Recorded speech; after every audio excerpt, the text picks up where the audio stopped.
ولیکن اکثرہم لا یعلمون، لیکن اکثر لوگ نہیں جانتے. ان یوم الفصل میقاتہم اجمعین، بے شک فیصلے کا دن ان سب کا وقت مقرر. میقاتہم، ان کا وقت مقرر، اجمعین، سب کا. اسی وقت سب کو اٹھائیں گے ہم، اسی وقت سب کا حشر ہوگا، سب کا نشر ہوگا. قبروں سے اٹھائے جائیں گے اور میدان محشر میں جمع کیے جائیں گے. وہ ذات ہر شے پر قادر.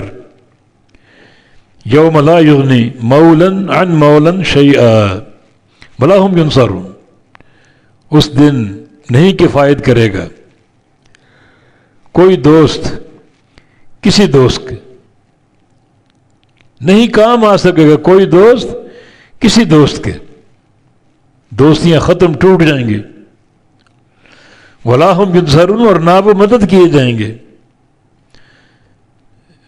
پھر کس کو بلاؤ گے، کس سے مدد طلب کرو گے؟ اللہ مدد کرے گا، مگر اس کے نظام کو تو مان لو. آگے ہے نا الا من رحم اللہ، مگر جس پر اللہ رحم فرما دے،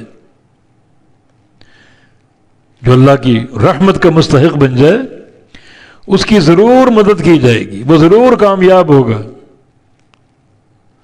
وہ نامراد نہیں. الا من رحم اللہ، جس پر اللہ رحم فرما دے.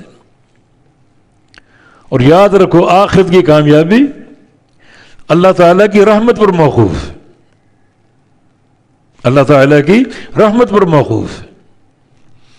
جیسا کہ نبی علیہ السلام کی حدیث صحیح بخاری میں، لن يدخل احدکم عملہ الجنہ،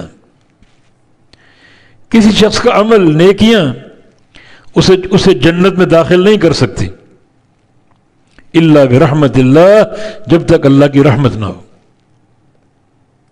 صحابہ نے پوچھا ولا انت یا رسول اللہ، کہ آپ بھی نہیں؟ آپ بھی جنت کے داخلے کے لیے اللہ کی رحمت کے محتاج ہیں؟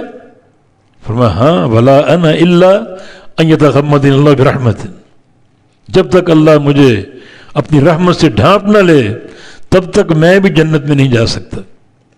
تو یہ سارا معاملہ اللہ کی رحمت پر موقوف ہے. تو اس کی موجبات رحمت کا سوال کرو، وہ طلب کرو، ایسے کام کر جاؤ جن کاموں کی بنا پر تم اللہ تعالیٰ کی رحمت کے مستحق بن جاؤ. تو یہ چیز کامیابی کا باعث ہوگی. تو الا من رحم اللہ، اس دن لوگ مدد نہیں کیے جائیں گے مگر اللہ جس پر رحم فرمائے. انہ هو العزیز الرحیم، بے شک وہ غالب ہے، قوت والا ہے اور رحم کرنے والا ہے. عزیز میں قوت اور غلبے کا معنی ہے.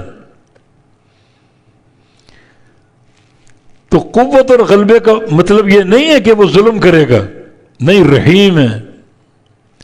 دنیا میں کسی کو کوئی قوت مل جائے، کوئی طاقت مل جائے، کوئی غلبہ مل جائے تو مظالم کی انتہا کر دیتا ہے. اللہ ایسا عزیز ہے، ایسا قوت والا، ایسا غلبے والا کہ رحم والا بھی ہے، رحیم، رحمت اور مہربانی کا معاملہ فرماتا ہے. بعض مقامات پر وہو العزیز الحکیم آتا ہے، غلبے والا اور حکمت والا، قوت والا، حکمت والا. ان اس کے قوت والے ہونے کا معنی یہ نہیں کہ وہ قوت کا بے دریغ استعمال کرے. دنیا میں کسی کو قوت مل جائے تو طاقت کے نشے میں اندھا ہو جاتا ہے، مظالم ڈھاتا ہے. اللہ ایسا عزیز ہے کہ ساتھ حکیم بھی ہے، حکمت والا. اس کا غلبہ، اس کی طاقت اور قوت حکمت کے ساتھ ہے. یہاں رحیم، طاقت والا ہے، غلبے والا ہے اور ساتھ رحم کرنے والا ہے.